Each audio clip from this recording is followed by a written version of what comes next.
What's up, lore masters? This video is a part of an ongoing breakdown dedicated to the genesis of Babylon 5. If you haven't seen the entire series, click in the top right hand corner or in the description below to start from the beginning. Trust me, you'll be doing yourself a favor. Additionally, this episode will have some major spoilers for Babylon 5, so if that bothers you, don't watch. With that out of the way, let's just get into it. In order to really discuss the Earth Minbari First Contact tragedy, I honestly feel that we need to break down the actions just prior to the confrontation on both sides. Namely, Ducat's decision to bring the entirety of the Grey Council to go looking for the Shadows, and the Earth Alliance decision to send several military warships to observe the Minbari. Taking a look at the Minbari first, the entire interaction of the Grey Council and decision to go to Zahadun seems calculated. Now hear me out. During the first parts of the council meeting, Ducat appears to be taking the side of the warrior and worker castes, questioning why the Minbari should assist the Rangers at all.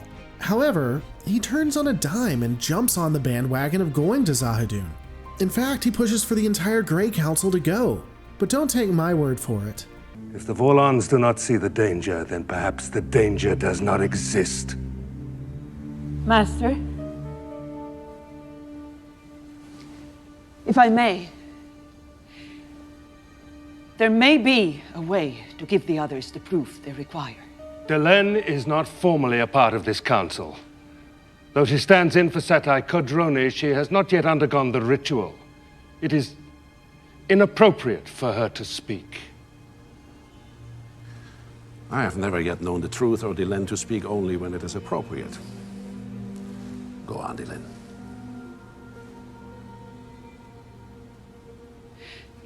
Valen said that the Shadows would first return to their homeworld of Zahadum before moving against us.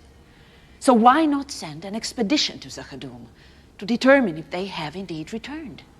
The warrior caste will be no part of this. Our forces are needed here to protect homeworld. Besides, the journey is long and difficult.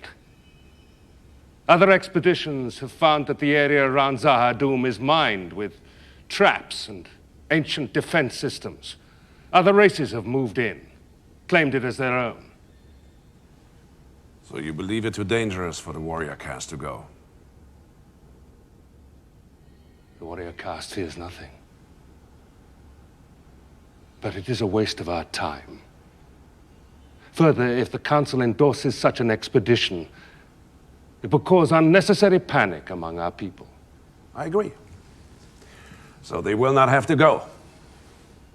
Thank you. We will go. What?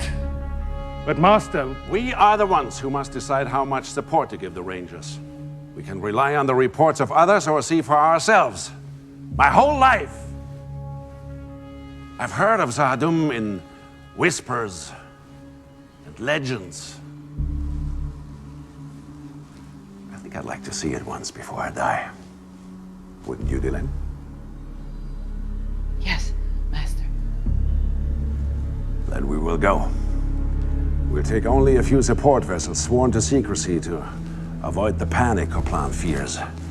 And we'll travel indirectly, stopping at various outposts until we are ready for the final jump. It is an elegant and simple solution, Koplan. Thank you for giving it to me. We know that Ducat is interacting with the Vorlons at this point, that he knows that he has to meet the humans. He knows that he'll need the humans to move forward. Kind of interesting he would insist on taking the entire council and keeping it so lightly defended. Now granted, he was surprised when they encountered human vessels, but perhaps he didn't know the humans would be there. He just knew that this would be the beginning of what was needed. He knew this was how they were going to win the war against the Shadows.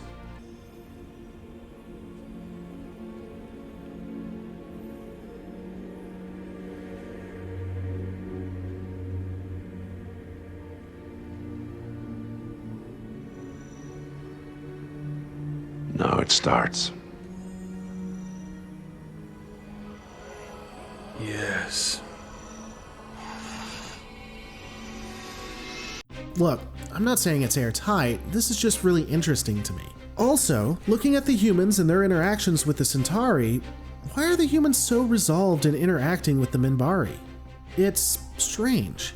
My people can handle themselves. We took care of the Dilgar. We can take care of the Minbari. Ah, arrogance and stupidity all in the same package. How efficient of you. We know that while the Shadows were largely sleeping, it's possible that not all of them were.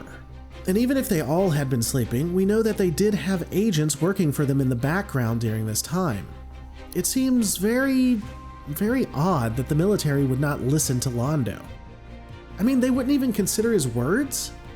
Additionally, they would send a captain that is known to be a bit gun-happy. Even if he was found not guilty, it feels like most military personnel wouldn't chance it. Why do this? Is it just bad writing? A veiled attack on real-world militaries at the time? I mean, we know that Earth would succumb to that of the Shadows' influence eventually, so is it out of the ballpark to think that perhaps the Shadows or Vorlon's influence is somehow present here? Again, I just find it wildly surprising that high-ranking military officials would so easily ignore the Centauri, whom are leagues above the humans in technology and are showing fear of the Minbari. Again, not the most airtight of reasoning, but there you are. And I'm sure I'll get some anti-military comments and how everyone at the top is stupid, so please feel free to get that out of your system. I'm not going to respond to the comments, but hey, go wild below. I did have a few requests to talk about the human captain in the First Contact catastrophe. Namely, to talk about Michael Jankowski. Setting aside that he appears to be portrayed as a hard-nosed southerner that likes his guns, and by the way, fuck off writers if that was on purpose, we don't have a ton of information on the guy. From what I can piece together, Michael Jankowski was probably a very capable officer in combat scenarios, though one that would not listen to orders if he thought he knew better. He was also the last person you'd ever send on a first contact scenario, which just goes back to what I was saying. Either there were outside influences, the writers wanted to make human militaries look like idiots, or it's just bad writing. I'm sure I'll get hell for saying that, but that's just how I see it. While I was never able to independently verify, there are sources that say Jankowski would be proud of the first contact outcome initially. In fact, the whole of Earth Alliance would be happy, which again makes no sense. This would stop when the Minbari began to ravage humanity, however, base by base being destroyed. Jankowski would be stripped of his rank and offered to the Minbari, whom would simply ignore this offering. The man ultimately would be found dead watching the devastation he had wrought, the inference being that he shot himself in the head. Moving on to the main event proper, that is to say, the actual Earth Minbari First Contact. The Earth Alliance forces would consist of 2 Nova-class dreadnoughts, 3 Hyperion-class heavy cruisers, and several Star Furies. The Minbari would have 2 Charlene-class warcruisers and Nile-class fighters, and yeah, I'm sure I said those wrong. Ultimately, the Minbari forces would already be present in the system, on their way to Zahadun. It was at this time that the Great Council decided to officially recognize Delin in a ceremony, which is just bad timing. And of course, it would be at this time that Earth Alliance assets would jump into normal space. The Earth Alliance captain would be surprised to see Minbari silhouettes in the same area. Jankowski would theorize that perhaps the Minbari were looking for the Earth vessels, which makes little to no sense. When asked if they should jump back into hyperspace, Jankowski orders them not to, ignoring orders to avoid any first contact situations. He commanded the ship to come in at an oblique angle and sensors at maximum in an attempt to get more information on the Minbari ships. As they continued, Earth Alliance would not be able to get anything more than a silhouette, as Minbari stealth technology was too advanced for Earth Alliance tech. Jankowski did attempt to move in closer, making a stupid comment about getting medals if they could get a profile of a Minbari warship. Additionally stating that since Earth handled the Dilgar, they could handle the Minbari. Now I will take a moment here. While the line that he says is stupid, I don't know if getting a medal was the ultimate goal of Jankowski. He may have truly wanted to help Earth Alliance and was just giving a smart aleck retort.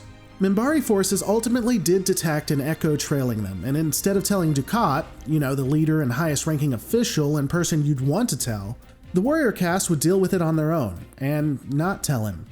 Because why would he want to be disturbed? I mean, am I right? Minbari ships set their scanners to maximum and turned around to intercept the Earth Alliance vessels. Jankowski ordered for the ships to go to hyperspace after realizing that they had been spotted. However, the sensors of the Minbari were so powerful that the Earth Alliance ships couldn't escape. Captain Jackass would assume that this was some kind of a trap and ordered a message to be sent to the Minbari stating that they meant no harm. But the message would not be understood by the Minbari themselves. And it would be now that the warrior caste would alert Dukat of the incoming ships, and then proceed to come at the Earth vessels with their weapon ports open and those weapons hot. Dukat seems confused by this, but isn't he the leader of the Minbari? I mean, he seriously doesn't understand how they handle first contact situations? As stated, the Minbari scanners were so powerful that the Earth Alliance systems would be unable to determine if the Minbari were locked on and about to fire or not. So Captain Fuck It, let's get my entire species killed ordered that Earth Alliance forces open fire. The Minbari ships were caught completely by surprise, taking heavy damages. Minbari forces returned fire, causing minimal to moderate damage to Earth Alliance ships. Finally, Earth Alliance forces would knock out the sensors of the Minbari and would be able to escape. The Great Council voted to go to war with the Earth Alliance, and now we're off to the races. This would be considered a victory for the Earth Alliance, one of only 2 that they would have. I am going to save my breakdown of Delenn's decision to kill all of humanity for another video, but needless to say, I think there were errors done on both sides, and this was a huge powder keg just waiting to happen. It's so easy to see how this entire event could have been stopped at so many different points, but it wasn't.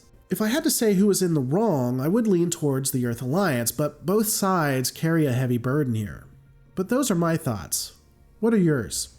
Let me know in the comments below. Don't forget to rate, comment, and subscribe, and I'll see you on the next Lore Reloaded.